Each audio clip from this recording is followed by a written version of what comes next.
Hey PC World fans, Adam here with Gordon. In our weekly podcast, The Full Nerd, we get a lot of questions from PC builders. One of them specifically that we get over and over and over again is, hey, I'm buying a new CPU. Should I go air to cool it or should I go water to cool it? I know lately there's been a big trend in going air. A lot of people concerned about putting water in their PC. Why would somebody go one over the other, and what's the strengths and weaknesses of both? Well, first, we're talking aftermarket. We're not talking about your stock cooler. True, yes. Air is big pluses, fewer moving parts. It can be had fairly low cost. Hyper 212 Cooler Master, it's an awesome cooler, very low cost. My main concerns, which I've never been really super fan of sometimes, is once you put this cooler into your system, there's just not a lot of room in there to get to the RAM, to get to the plugs. So that's always been my pain point in air coolers.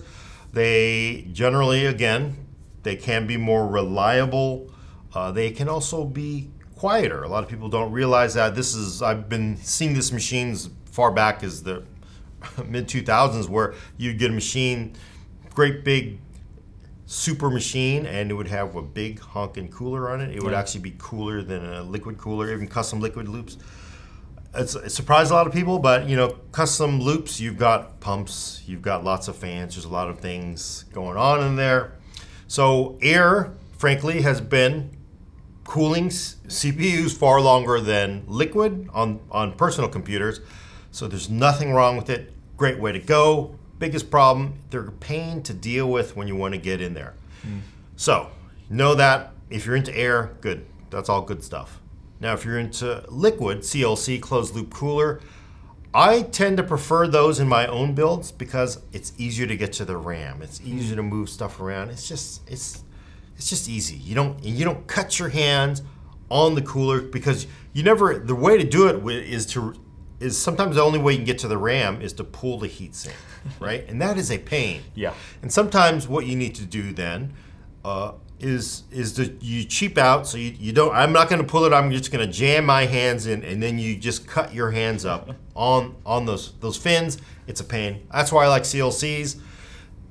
The other big advantage of CLCs is they look cooler. Right? Oh, yeah. They just look cool. True. I mean, frankly, that's the reason why most people ran CLCs, because it's just cool. Hey, I've got a liquid-cooled PC. Of course, custom loop people would like to look down their nose at you.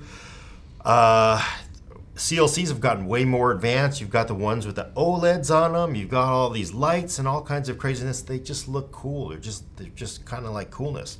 But Gordon, I've heard a lot of people say that they're worried about water getting in their systems. The chances of something happening that could hurt your PC are higher with the CLC than air. Should people really put stock into that? Have you seen that many problems? So I agree that statistically there's a greater chance of damaging something with a liquid cooler, CLC, because there is water in that system. It could leak out and corrode something. But I will say, my experiences, I've never seen one leak. That doesn't mean it can't happen. It's not like I'm saying these things don't happen. But what I'm saying is, if CLCs posed if the failure rates were anywhere near the way people try to make them out to be, which is, it feels like everybody's saying, oh my God, your CLC is going to fail. Like, come on, if it's like 0.01% or 0.1%, that is a very small group, right? I've never seen it happen. And if it were even, say, 20%, which would be catastrophic, 20% of CLCs failing, which is what you're getting the impression from some people of, they wouldn't sell them anymore. Because if they sold them, honestly, a lot of these people who make the CLCs, their warranties will cover damage. They'll say, oh, really? Wow, we smoke your CPU, we smoke your motherboard. If you're making these CLCs and you're blowing up people's hardware, you're not going to sell them anymore. That's generally not a good business practice. You put yourself out of business, right? Yeah. And if you're going to say, well, it's your problem, not our problem, well, people know about that really fast. So True. I think a lot of the faults with CLCs are, in my opinion, likely due to installation issues. We don't know how hard people are torquing on these things. Remember, it's a rubber hose going to a plastic fitting, going into, plastic. People sometimes try to get those hoses to make them look pretty, and they just put a little too much pressure on them. User error. It can User happen. error. It can happen. I don't know if that's in every case, but it definitely could contribute to it. You're putting a lot of stress in that joint. It could also be just a manufacturing issue. But generally, I'm going to say CLCs are safe. Yeah, sure. Statistically, it is higher than an air cooler, no doubt about that. But I would argue not enough to really matter for most people. They do negatives on CLCs. They cost more, right? They are a pain to set up as well because now you've got to install all these fans on there and then put it into place on your system. But positives, easy to get in that system. Looks cooler. So air, great, super reliable. Can be had really cheap. Can scale up to actually being very high-end in performance with those great big giant Noctuas, great parts, but they're a pain to deal with after they've been installed. CLCs, just easier access to all that and can look cooler. So when I was first building PCs and I was faced with this question, and maybe some others had this as well, it was always my understanding that you could actually overclock your system better on a CLC. Is that true? Has that changed? I think it's a generalization that you can't rely too much on because if you're looking at a $95 Noctua versus a $35 CLC, and there are $35 and $40 CLCs now, that Noctua is probably gonna smoke that that CLC, right?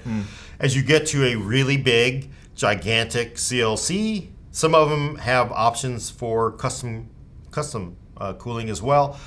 I think generally the edge will go to the CLC. It's not probably enough to make a difference for most people. I think, if you're looking at your normal mainstream 100-watt CPU, it's not. Come on, this is not. It's not going to change your world by going to either one of those. Okay. From a very high-end air cooler to a very high-end CLC, I don't think it's going to change your world. Okay.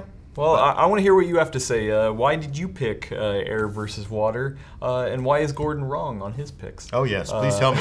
Right? And if you have questions, you can email them into thefullnerd@pcworld.com. If we don't answer it on the show, maybe we'll answer it in a segment like this. So thanks for taking the time to answer these questions, Gordon. I appreciate it.